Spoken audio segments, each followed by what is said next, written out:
আসলে আমার একটা জরুরি কাজ রয়েছে বুঝলি। মুখ লুকিয়ে পালাচ্ছে।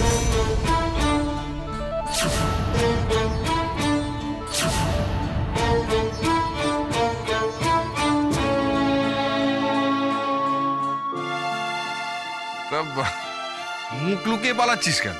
ওনারা ছেলে মানুষ হয়ে গেছেন, একটা আবদার করেছেন আমাদের। কি আবদার?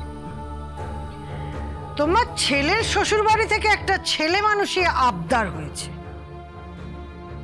ছেলে মানুষই আবদার হয়েছে? কি আবদার হয়েছে? হ্যাঁ, কি রে ভগা, তুই কি আবদার করেছিস? আরে বাবা, আমি তো তোর বন্ধু, তুই আমাকে খুলে বল। হ্যাঁ দেখ, জীবনে তুই যা যা চেয়েছিস কোনোদিন আমি না বলেছি? তুই বলেছিস ব্যবসা করবি, তার জন্য টাকা লাগবে, আমি আমার সমস্ত জমি জমা বিক্রি করে তোর হাতে টাকা তুলে দিয়েছি। তুই বলেছিস যে তুইও।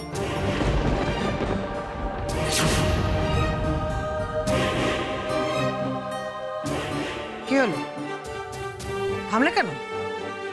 বলো। তুই বলেছিস আমি অনুরাধাকে বিয়ে করতে চাই, তাই তোকে দিয়ে দিলাম। কি তাই তো? কি হলো, চুপ করে আছেন কেন? বলুন মেয়ে মশাই, আপনার বন্ধুর কথার জবাব দিন। চুপ করে আছেন কেন? সারা জীবন আপনার বন্ধু তো অনেক কিছুই দিয়েছে, এবার আপনি কি নিতে এসেছেন সেটা বলুন।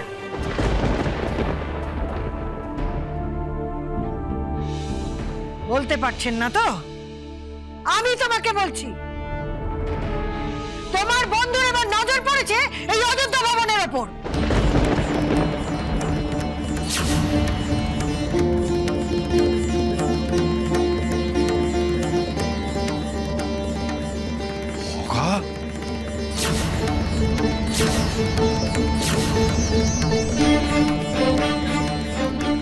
হ্যাঁ, এখানে ওনাদের ফ্যাক্টরি বসবে, সেই জন্য আমাদের এই বাড়ি ছেড়ে চলে যেতে হবে। তার জন্য ওনার ছেলে অনেক টাকা দেবে আমাদের, 5 লাখ 10 লাখ অনেক টাকা হাঁকিয়েছে। এই বাড়ি নাকি নিলাম করবে। একটা কথা তোমাকে বলে দিই, তুমি আমাকে বিয়ে করে এই বাড়ির বউ হিসেবে নিয়ে এসেছে, এই চৌকাঠ পেরিয়ে আমি এই বাড়িতে ঢুকেছি। আমার মরণের আগে